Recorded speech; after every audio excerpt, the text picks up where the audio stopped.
Today, we're gonna be making the fudgiest crinkle top brownies that you're never gonna believe me when I tell you that they're all vegan.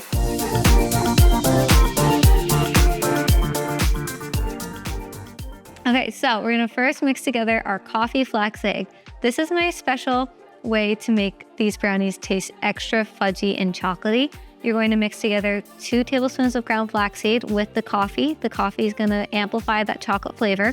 Set that aside, and then we're gonna make our fudge sauce, which is just melted vegan butter. Make sure it's hot, mixed with 6 ounces of vegan chocolate. I'm using Valrhona Oreado blend. And then we're gonna add in half a cup of cocoa powder, whisk that together, and then we can make our brownie batter. And now we're going to mix our aquafaba with our sugars. So the aquafaba is going to be the egg white replacement. So typically you use eggs, a yolk, and an egg white in a brownie recipe. The aquafaba is gonna help us give that crinkle top texture with the combination of a higher sugar content.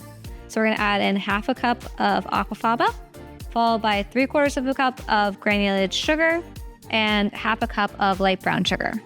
Now the trick to this crinkle top as well is dissolving the sugar into the aquafaba. So you wanna make sure that the aquafaba basically doesn't feel like it has any sugar in it at all if you pinch it between your fingers. So that'll take about 5 minutes to mix. Okay, so now that's all mixed together. We're gonna add in our coffee flaxseed egg mixture here. Then we're gonna do a teaspoon of vanilla extract and then a 1/4 teaspoon of sea salt.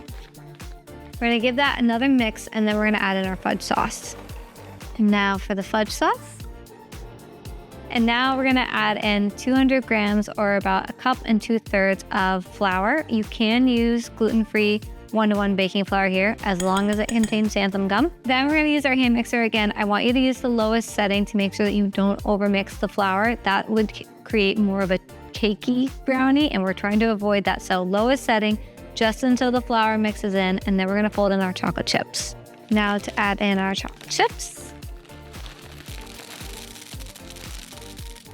And now we're switching back to our spatula, and we're going to fold the chocolate chips, just a few folds, just to evenly distribute the chocolate chips throughout the brownie batter. Okay, brownie batter's in our pan. I'm using a 9-inch pan lined with parchment paper. We're gonna bake it for about 30 minutes at 350 degrees Fahrenheit, just until a toothpick is almost clean. Okay, so the brownies have been cooling for about 30 minutes now, so now they're perfect for slicing. You wanna make sure that they cool down so that the fudginess in the center can settle, and then you can slice them into perfect fudgy squares. They're so perfectly fudgy, I can't get over it. That's stupidly good, wow. It's super fudgy. All right, the full recipe can be found on my site, themillennialdiaries.com.